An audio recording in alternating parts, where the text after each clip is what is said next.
Welcome into the recap of the White Sox doubleheader with the Toronto Blue Jays on late Thursday afternoon and Thursday evening at Guaranteed Rate Field. I'm David Kaplan. It's brought to you by Chicagoland Chevy dealers. Find them at ChevyDriveChicago.com. Folks, season low, 15 games under the 500 mark now. It is over. Start jumping the godforsaken market and move some of the guys you're not going to keep on this roster next year. Get more in trade if you move them more quickly. And don't tell me, well, the market hasn't started yet. Aroldis Chapman got traded 7-8 days ago because Texas needed a reliever, and they're in the hunt. They lead their division. So they went, what's the cost? Here you go. Here's my credit card. Pay for it. There are teams out there that are fighting to try and get to the playoffs. The White Sox, sadly, are not one of them. They lost the first game despite getting amazing starting pitching for both clubs. Let me just run down the numbers for you real quick. Game went 11 innings. Jose Berrios went 7 innings, 1 hit, didn't allow a run, struck out 6, and walked 1. You think that's good? Let's go to Lance Lynn. Lance Lynn went 7 innings, allowed 1 hit, and punched out 11. It was a 0-0 ball game in the 11th inning, and then the roof caved in. Springer, Bichette, Varsho, Guerrero, Biggio, all driving in runs, and the White Sox look up and they're like, oh crap, we're 6 in the hole. They did get 2 in the bottom of the 11th, but way too little, way too late. White Sox lose that ball game 6-2. Don't tell me about the starting pitching, because the starting pitching was elite tonight. Elite in game 1.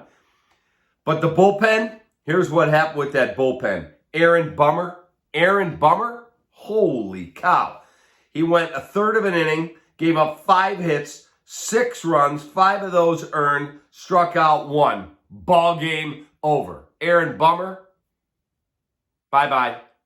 Bye-bye. If you can attach him in a trade to someone who says, all right, I want Giolito, or I want this guy, or I want that guy. Joe Kelly, there were teams calling and scouting Joe Kelly. He went on the injured list today with inflammation in his pitching arm, so he's probably not getting moved. So the hits just keep on coming. Let's go to game 2. Game 2, the Blue Jays win it 5-4. White Sox battled in this ball game. Merrifield homered in the second. It's a 1-0 lead for Toronto. Tim Anderson singles, drives in a run. Jimenez homers, and all of a sudden the White Sox look up. They got a 3-1 lead. Can you get the split at least? Then Matt Chapman hits a home run. Vladdy Guerrero singles to drive in a run. TA drives in a run. Merrifield homers again. And then Vladdy Guerrero doubles to win the ball game. Folks, I sat there and watched both games. Every pitch of both games. You look at the starting pitching in game 2, Jess Scholtens went 4 innings. Jess Scholtens, you're fighting for your life, and that's the best you've got in your system to start? 4 innings, allowed 11 hits. 11! Ridiculous. 3 runs, all earned. He struck out 1. And then Brian Shaw came in, gave up a run.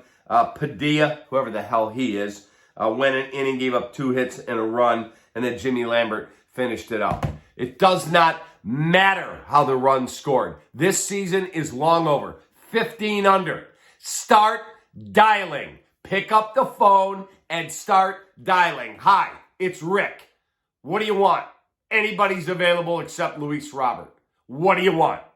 Pick up the phone and start dialing. An embarrassing team. Take that.